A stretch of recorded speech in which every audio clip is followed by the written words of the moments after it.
আচ্ছা, এমন কিছু নিয়ম কানুনের কথা ভাবা যাক যা কোথাও লেখা নেই, কিন্তু পর্দার আড়াল থেকে আমাদের চারপাশের জগৎটাকে নিয়ন্ত্রণ করে।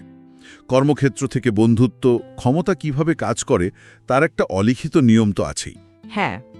আজ আমরা রবার্ট গ্রিনের সেই বিখ্যাত আর বেশ বিতর্কিত বই দ্য 48 লজ অফ পাওয়ার থেকে কিছু নীতি নিয়ে একটা গভীর আলোচনায় বসব।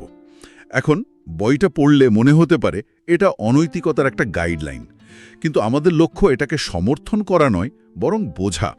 একদম।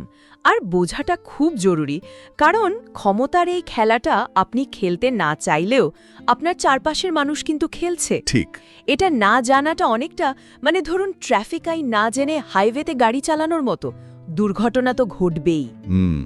তাই এই বইটাকে কোনো নৈতিকতার মাপকাঠি হিসেবে দেখলে চলবে না, বরং এটা মানব আচরণের একটা আয়না। ইতিহাস থেকে নেওয়া উদাহরণ দিয়ে দেখানো হয়েছে ক্ষমতা কিভাবে কাজ করে আর মানুষ কিভাবে একে ব্যবহার করে বা এর শিকার হয়। তাহলে চলুন এই আয়নাতেই একটু উকি দেওয়া যাক। বইটার সবচেয়ে চমকপ্রদ দিকগুলোর একটা হলো এখানে বাস্তবতার চেয়েও বেশি গুরুত্ব দেওয়া হয়েছে ধারণার ওপর। হ্যাঁ, পারসেপশন ইজ রিয়ালিটি। একদম। আপনি আসলে কেমন তার চেয়েও বড় হলো মানুষ আপনাকে কেমন ভাবে। আর এখান থেকেই আসছে 4 নম্বর নীতি, প্রয়োজনের চেয়ে কম কথা বলুন। কিন্তু আজকের কর্পোরেট দুনিয়া যেখানে বলা হয় কমিউনিকেশন ইজ কি, সেখানে চুপ করে থাকাটা কি একটু বোকামি নয়? দারুণ প্রশ্ন। আপাত দৃষ্টিতে তো তাই মনে হয়, কিন্তু গ্রিন এখানে সাধারণ চুপ থাকার কথা বলছেন না, বলছেন কৌশলগত নীরবতার কথা। এর একটা ক্লাসিক উদাহরণ হল ফ্রান্সের চতুর্দশ লুই, সেই বিখ্যাত সূর্য রাজা। আচ্ছা। তার মন্ত্রী আর সভাসদরা ঘণ্টার পর ঘণ্টা, দিনের পর দিন নানা বিষয় নিয়ে তর্ক বিতর্ক করতেন। সব শেষে যখন তারা রাজার কাছে যেতেন সিদ্ধান্তের জন্য, তখন তিনি কি করতেন? তিনি সবটা মন দিয়ে শুনতেন, একদম চুপ করে। আর তারপর বলতেন মাত্র দুটো শব্দ, আমি দেখব। ব্যাস, আর কিছু না। ভাবা যায় এর প্রতিক্রিয়া কি হতো? প্রতিক্রিয়াটা হতো অসাধারণ। সবাই সাথে সাথে চুপ। প্রত্যেকেই রাজার এই রহস্যময় কথার মানে খুঁজতে শুরু করত। নিজেদের মতো করে ব্যাখ্যা করত আর কি। ঠিক। কেউ ভাবত রাজা হয়তো তার প্রস্তাবে রাজি, কেউ ভাবত রাজা তার প্রতিপক্ষের দিকে ঝুঁকেছেন। এই যে একটা অনিশ্চয়তা, এটাই লুইকে ক্ষমতার কেন্দ্রে রাখত। মানুষ যখন আপনার কথার মানে খুঁজতে ব্যস্ত থাকে, তখন তারা নিজেদের অজান্তেই তাদের ভয়, দুর্বলতা আর পরিকল্পনা সব প্রকাশ করে ফেলে। তার মানে এটা এক ধরনের মনস্তাত্ত্বিক খেলা, যা সরাসরি খ্যাতির ধারণার সাথেও জুড়ে যাচ্ছে। 5 নম্বর নীতি তো এটাই বলছে, আপনার সম্মান বা খ্যাতি জীবনের চেয়েও দামি, যে কোনো মূল্যে সেটাকে রক্ষা করুন। হ্যাঁ, টমাস এডিসন আর নিকোলা টেসলার গল্পটা এখানে খুব প্রাসঙ্গিক মনে হয়। খুবই প্রাসঙ্গিক। আর এটা আজকের ব্র্যান্ডিং দুনিয়ার জন্য একটা বিরাট শিক্ষা। এডিসন শুধু একজন অসাধারণ উদ্ভাবক ছিলেন না, তিনি ছিলেন একজন জিনিয়াস মার্কেটার। আচ্ছা। তিনি বুঝেছিলেন মানুষ শুধু প্রযুক্তি কেনে না, মানুষ একটা গল্প কেনে। তিনি থমাস এডিসন নামটাকে একটা ব্র্যান্ড হিসেবে তৈরি করেছিলেন। অন্যদিকে টেসলা ছিলেন একজন বিশুদ্ধ প্রতিভা, কিন্তু নিজের মার্কেটিং বা খ্যাতির দিকে তার কোনো নজরই ছিল না। তিনি পণ্য তৈরি করেছেন আর এডিসন তৈরি করেছেন ব্র্যান্ড। একদম। আর এর ফল কি হয়েছিল?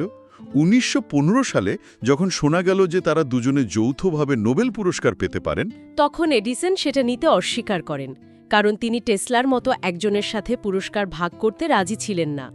তার ব্র্যান্ড ইমেজ এতটাই শক্তিশালী ছিল যে এই প্রত্যাখ্যান তার খ্যাতির কোনো ক্ষতিই করতে পারেনি। কিন্তু টেসলার গল্পটা করুন। জীবনের শেষ দিকে তিনি প্রায় নিঃস্ব অবস্থায় মারা যান, কারণ তার আইডিয়াগুলোর জন্য তিনি কোনো বিনিয়োগকারী পাননি। খ্যাতি না থাকায় তার প্রতিভাকে কেউ বিশ্বাস করতে পারেনি। তাই তো। ঠিক এখানেই মূল বিষয়টা। খ্যাতি হল ক্ষমতার ভিত্তি। এটা আপনার অনুপস্থিতিতেও আপনার হয়ে কথা বলে। একটা অদৃশ্য শক্তি। হ্যাঁ, যা যুদ্ধ শুরু হওয়ার আগেই আপনাকে অর্ধেক জিতিয়ে দেয়। আজকের অ্যাপেল বা কি কাকতালীয়, টেসলা কোম্পানিও তো এই একই খেলা খেলছে, তাই না? ঠিক। তারা শুধু গাড়ি বা ফোন বিক্রি করে না, তারা একটা ধারণা, একটা স্টেটাস বিক্রি করে। আর খ্যাতির জন্য তো মনোযোগ দরকার। এখানেই আসছে বইয়ের 6 নম্বর নীতি, যে কোনো মূল্যে মনোযোগ আকর্ষণ করুন। বিখ্যাত শোম্যান পিটি বার্নামের একটা গল্প আছে না, একেবারে অদ্ভুত। হ্যাঁ, বার্নাম ছিলেন মনোযোগ আকর্ষণের জাদুকর। তিনি একবার তার মিউজিয়ামের সামনে একজন লোককে দিয়ে ফুটপাতের শুধু ইটের পর ইট সাজিয়ে একটা গোল দেয়াল বানানোর কাজ দিয়েছিলেন। কোনো কারণ ছাড়াই? কোনো কারণ ছাড়াই। কাজটা সম্পূর্ণ অর্থহীন, কিন্তু রাস্তায় যাওয়া আসার পথে মানুষ এই অদ্ভুত দৃশ্য দেখে দাঁড়িয়ে যেত, ভিড় জমে যেত। আর সেই ভিড় থেকে কৌতূহল তৈরি হতো।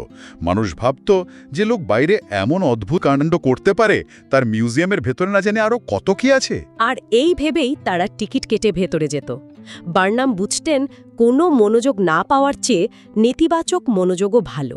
অলক্ষ্যে থাকার চেয়ে সমালোচিত হওয়া শ্রেয়। এই নীতিটা আজকের সোশ্যাল মিডিয়া যুগে আরও বেশি সত্যি। ভাইরাল হওয়ার জন্য মানুষ কত কি করছে, বিতর্কিত মন্তব্য, অদ্ভুত কর্মকাণ্ড, সবকিছুর পেছনেই আছে এই মনোযোগ ধরে রাখার খেলা। কারণ ডিজিটাল জগতে মনোযোগই হলো আসল মুদ্রা। একদম। তার মানে মনোযোগ ধরে রাখার জন্য মাঝে মাঝে একটু ধোঁয়াশা তৈরি করতে হয়। আর এই ধোঁয়াশা বা প্রতারণার ধারণাটাই তো বইটির আরেকটি মূল ভিত্তি, তাই না? হ্যাঁ, এখান থেকে বইটা যেন আরও একটু অন্ধকার দিকে মোড় নেয়। যেমন ৩ নম্বর নীতি, আপনার উদ্দেশ্য গোপন রাখুন। আর এটা সরাসরি মিথ্যে বলার চেয়ে অনেক বেশি সূক্ষ্ম। অনেক বেশি। এর একটা দারুণ উদাহরণ ইথিওপিয়ার সম্রাট হাইলে সেলাসি। তিনি ধোঁয়ার পর্দা বা স্মোক স্ক্রিন তৈরিতে দক্ষ ছিলেন। ধরা যাক তিনি তার কোনো প্রতিদ্বন্দ্বীকে সরাতে চান। তিনি সরাসরি আক্রমণ না করে তাকে বন্ধুত্বের প্রস্তাব দিতেন।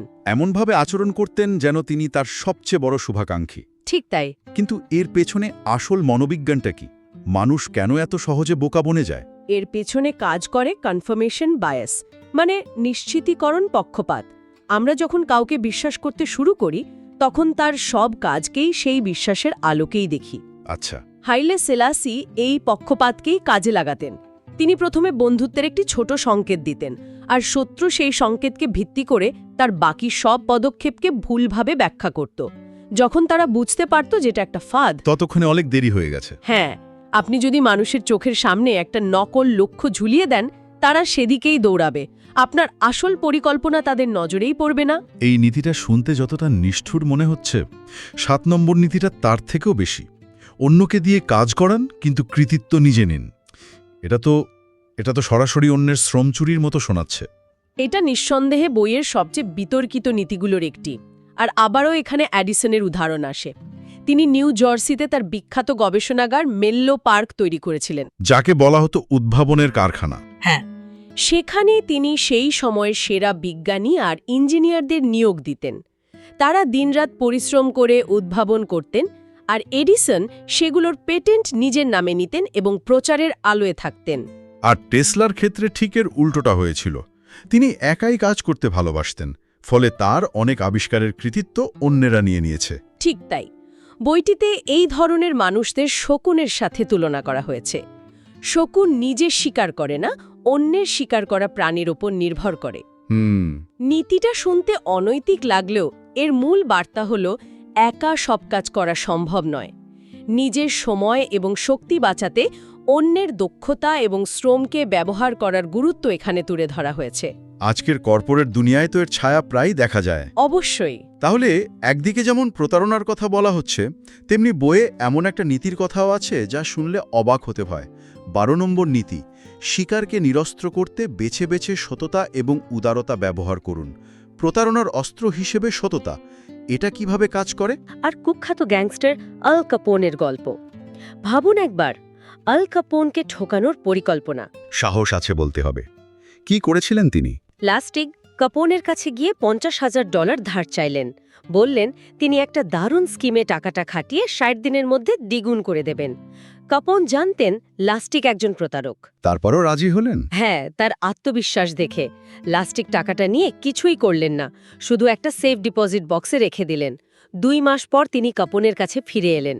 টাকাটা ফেরত দিয়ে অত্যন্ত দুঃখের সাথে বললেন, বস, আমার পরিকল্পনাটা কাজ করেনি, আমি ব্যর্থ হয়েছি। কাপনের প্রতিক্রিয়া কি ছিল? তিনি তো রেগে যাওয়ার কথা। ঠিক তার উল্টোটা হলো। কাপন তার জীবনে কখনো দেখেননি যে কেউ তার টাকা নিয়ে ফেরত দিতে এসেছে, বিশেষ করে একজন প্রতারক। ভাবা যায়। লাস্টিকের এই অপ্রত্যাশিত সততা থাকে খেয়ে তিনি এতটাই মুগ্ধ হলেন যে তিনি লাস্টিককে পুরস্কার হিসাবে $৫,০০০ দিলেন। মানে প্রতারণা করতে গিয়ে পুরস্কার পেয়ে গেলেন? হ্যাঁ, এর মনস্তত্ত্বটা হলো একটা বড় আকারের সৎ কাজ বা উদারতার প্রদর্শন মানুষের মনে আপনার সম্পর্কে একটা স্থায়ী ধারণা তৈরি করে দেয়। এটা অনেকটা ট্রোজান হর্সের মতো। আচ্ছা। এই সততার আবরণে আপনি ভবিষ্যতে অনেক বড় প্রতারণা লুকিয়ে রাখতে পারবেন, কারণ মানুষ আপনাকে বিশ্বাস করতে শুরু করেছে। তাহলে দেখা যাচ্ছে শুধু কি করছেন তা নয়, বরং কখন এবং কিভাবে করছেন সেটাই আসল খেলা। সময়ের জ্ঞান আর কাজের উপর নিয়ন্ত্রণ থাকাটা খুব জরুরি। একদম। যেমন ৮ নম্বর নীতি বলছে, অন্যকে আপনার কাছে আসতে বাধ্য করুন, প্রয়োজনে টোপ ব্যবহার করুন। এর মানে কি? এর মানে হলো খেলার নিয়ন্ত্রণ নিজের হাতে রাখা। আপনি যখন অন্যের কাছে যান তখন আপনি আপনার পরিকল্পনা অনুযায়ী চলছেন, কিন্তু যখন অন্যকে আপনার কাছে আসতে বাধ্য করতে পারেন তখন সে আপনার কায়দা মেনে খেলতে বাধ্য হয়। ক্ষমতার ভারসাম্যটা নিজের দিকে নিয়ে আসা। ঠিক। এর মাধ্যমে নিজের শক্তি বাঁচিয়ে প্রতিপক্ষকে ক্লান্ত করে দেওয়া যায়। রেনেসান্স স্থপতি ফিলিপো ব্রুনেলেস্কির গল্পটা এখানে মনে পড়ছে। ফ্লোরেন্সের সেই বিখ্যাত ক্যাথেড্রালের গম্বুজ তৈরির ঘটনাটা তো। হ্যাঁ, তিনি দায়িত্ব পেয়েছিলেন, কিন্তু শহরের কর্মকর্তারা যখন তার সাথে আরেকজন স্থপতিকে জুড়ে দিলেন তিনি অপমানিত বোধ করলেন। এবং তিনি খুব বুদ্ধিদীপ্ত একটা চাল চাললেন। তিনি হঠাৎ করে অসুস্থতার ভান করে বিছানায় শুয়ে পড়লেন এবং কাজ বন্ধ করে দিলেন। কিছুদিন যেতেই কর্মকর্তারা বুঝতে পারলেন যে ব্রুনেলেস্কিকে ছাড়াও ওই বিশাল গম্বুজ তৈরি করা অসম্ভব। একমাত্র তিনি সেই কৌশল জানতেন। হ্যাঁ, শেষ পর্যন্ত তারা তাকে সম্পূর্ণ ক্ষমতা দিয়ে এবং অন্য স্থপতিকে সরিয়ে দিয়ে কাজে ফিরিয়ে আনতে বাধ্য হন। ব্রুনেলেস্কি নিজের জায়গায় স্থির থেকে অন্যদের তার কাছে আসতে বাধ্য করেছিলেন। সময়ের ব্যবহার নিয়েও বইটাতে খুব ইন্টারেস্টিং কথা বলা হয়েছে। ৩৫ নম্বর নীতি হল টাইমিংয়ের শিল্পে দক্ষতা অর্জন করুন। বইটিতে ৩ ধরনের সময়ের কথা বলা হয়েছে: দীর্ঘ সময়, বাধ্যতামূলক সময় এবং শেষ সময়। এগুলো আসলে কি? দীর্ঘ সময় হল ধৈর্যের খেলা, সঠিক সুযোগের জন্য অপেক্ষা করা, তাড়াহুড়ো না করা। বাধ্যতামূলক সময়? বাধ্যতামূলক সময় হল প্রতিপক্ষের ছন্দে ব্যাঘাত ঘটানো, তাকে এমন পরিস্থিতিতে ফেলা যাতে সে দ্রুত এবং ভুল সিদ্ধান্ত নিতে বাধ্য হয়। আর শেষ সময়? আর শেষ সময় হল যখন মুহূর্তটা একদম সঠিক, তখন দ্রুত এবং চূড়ান্ত আঘাত হানা। জাপানের ইতিহাসে তোকুগাওয়া ইয়েয়াসু ছিলেন এই দীর্ঘ সময়ের খেলার মাস্টার। কিভাবে? তিনি জাপানের ক্ষমতা দখলের জন্য বছরের পর বছর ধৈর্য ধরে অপেক্ষা করেছিলেন।